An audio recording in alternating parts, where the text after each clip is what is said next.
This is News 8. COVID restrictions in the workplace are changing, and not everyone is on board. I'm Jesse Pagan, in for Marcella Lee. I'm Carlo Cicchetto. Cal-OSHA regulates the workplace in California and made some new adjustments, like requiring vaccinated and asymptomatic people to stay home for 2 weeks if they've been exposed to COVID. Political reporter Morgan Reiner shows us why this isn't going over well with everyone.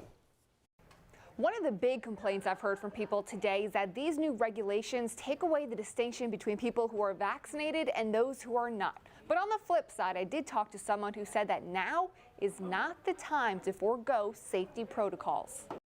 Stephen Knight is the executive director of WorkSafe, a nonprofit dedicated to the health and safety of California workers. I don't see the end in sight, but the answer, not that we just throw up our hands and pretend that we don't have to do our best to keep California workers safe.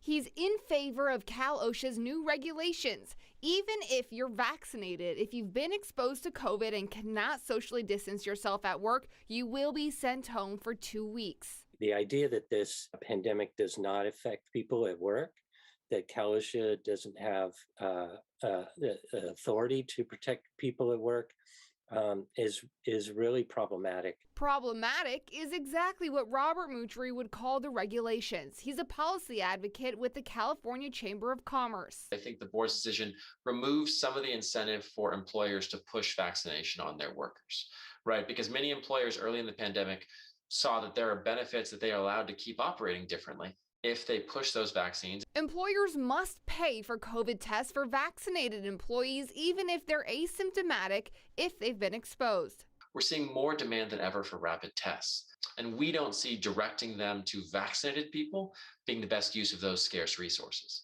Brian Little has a problem with the change in the type of acceptable masks, which cannot let light pass through it. He's the director of employment policy for the California Farm Bureau. When you hold this up to the light in the ceiling in my office, you can see light through it. I mean, it's just, it's all of a sudden masks that have been acceptable for a year and a half, now all of a sudden are not.